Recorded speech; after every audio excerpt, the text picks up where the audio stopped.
C'est Jonathan qui était DJ dans un des maquis à la rue Princesse. Il était proche de Ericsson, de Mano Mano. C'était toute la grande équipe qui faisait marcher les années 2002-2003 à la rue Princesse. Et puis Jonathan, malheureusement, donc, a tiré sa révérence. Arafat a décidé de lui rendre hommage. Et il y avait même Ericsson le Zoulou qui avait donc offert aussi une chanson à Jonathan. Il a donc rencontré Kakou Honoré, le producteur, c'était Roland le Menguiste. On va revenir sur cette belle histoire avec Kakou Honoré, l'arrangeur de Jonathan qu'on a eu au téléphone.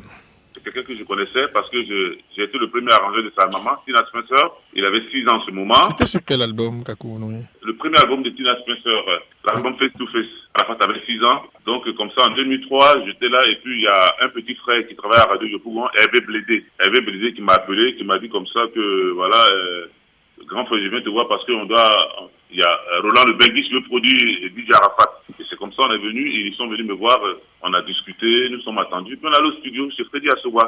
J'avais en face de moi un petit qui était doué. Et franchement, ce jour, on a commencé à faire l'album, le premier titre, le deuxième, troisième titre. Et comme ça, j'ai dit à Roland le Benguis, j'ai dit non, faut qu'on fasse, parce qu'il avait commencé à faire des titres à Talakou. J'ai dit non, faut qu'on fasse un titre avec des refrains. Vraiment, tu vas faire le tour du monde. Et c'est comme ça, il a dit qu'il a un hommage. Et puis j'ai fait la musique, c'est-à-dire en 30 minutes, j'ai composé la musique. Et l'enfant est rentré, il a placé la voix. Vraiment, on était tous épatés. On a fait un tube, qu'on pouvait retenir. C'est moi qui faisais les chœurs à TV3, c'est ma voix que tu attends. Ou ma musique, c'est ma voix. Pour la suite, le mouvement a totalement changé musicalement. Oui. Vous qui êtes arrangeur, comment expliquer, partie de cette chanson, Jonathan, on s'est retrouvé dans une formule électro avec une ambiance, la présence de caisse claire, des roues casse-casse comme il appelle, ça avait tout changé. C'est la musique électronique. Et puis les enfants, ils ont voulu apporter un peu sur DJ Arafat. Après moi, ces arrangeurs avec lesquels il a travaillé, pour moi, ils ont réfléchi, ils ont voulu changer un peu la couleur du coupé décalé. Donc ils sont allés prendre des sons techno, des basses américaines, des loops, des caisses clés, des beats, pour pouvoir changer un peu la couleur du coupé décalé. Voilà.